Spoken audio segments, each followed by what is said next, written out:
वतीने गणेशोत्सवाच्या पार्श्वभूमीवर पोलिसांचे पथसंचलन। गणेशोत्सव तसेच विविध धार्मिक सण उत्सव लक्षात घेता कोपरगाव तालुका पोलीस स्टेशनच्या वतीने कोळपेवाडी येथे पोलिसांनी गुरुवारी पथसंचलन केले। कोळपेवाडी पोलीस स्टेशनच्या हद्दीत पोलीस अधिकाऱ्यांच्या उपस्थितीत पथसंचलन करण्यात आले। हे पथसंचलन कोळपेवाडी पोलीस स्टेशन समोरील बाजारतळ येथून सुरू करण्यात आले होते। या पथसंचलनामध्ये कोपरगाव तालुका पोलीस निरीक्षक वासुदेव देसले यांच्यासह अधिकारी व पोलीस कर्मचारी सहभागी झाले होते। CRPF व रॅपिड ॲक्शन फोर्सच्या 120 जवानांची तुकडी या प्रसंगी दाखल झाली आहे।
सध्या सुरू असलेला गणेशोत्सव त्या अनुषंगाने जे काही सांस्कृतिक कार्यक्रम लोकांची मोठ्या प्रमाणात गर्दी, गणपती विसर्जन, ईद मिलाद आणि त्या अनुषंगाने इतर काही जे सण आहेत हे सण शांततेत आणि सुव्यवस्थित पार पडावे या भूमिकेतनं पोलीस दलाला सहकार्य म्हणून CRPFची RF नावाची company, rapid action force company, ते आपल्या मदतीला या ठिकाणी आलेले आहेत।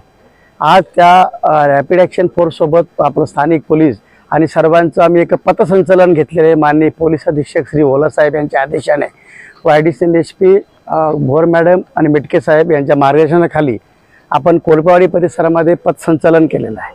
या पथसंचलनाचे प्रमुख जे RFचे DYSP श्री जहाज साहेब आहेत, त्याचे सहकारी पखाल आहेत, त्याचे मॅडम आहेत अर्चना मॅडम, आणि आमचे सगळे पोलीस दलातले अधिकारी कर्मचारी या ठिकाणी सहभागी झाले आहेत। पथसंचलनाचा मुख्य हेतू आहे की पोलीस हे लोकांच्या सुरक्षेसाठी, जनते सुरक्षेसाठी सदैव तत्पर आहे।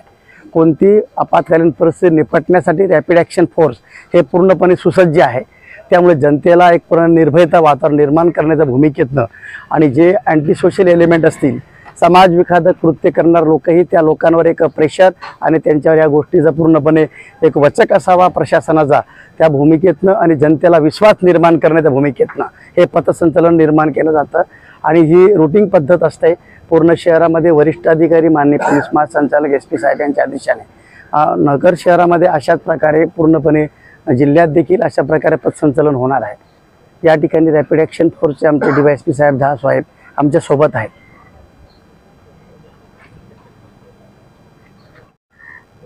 CRPFच्या रॅपिड ॲक्शन फोर्सच्या वतीने आणि महाराष्ट्र पोलीसच्या सहाय्याने आज कोपरगाव शहरी आणि कोळपेवाडी या भागामध्ये पथसंचलन करण्यात आलं।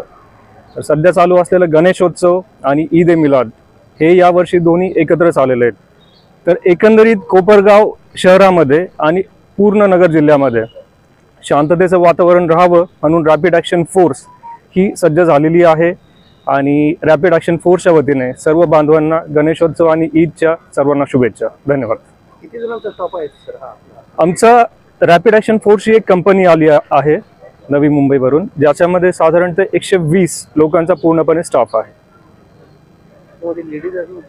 येस, त्याच्यामध्ये लेडीज कंपोनंट असतो।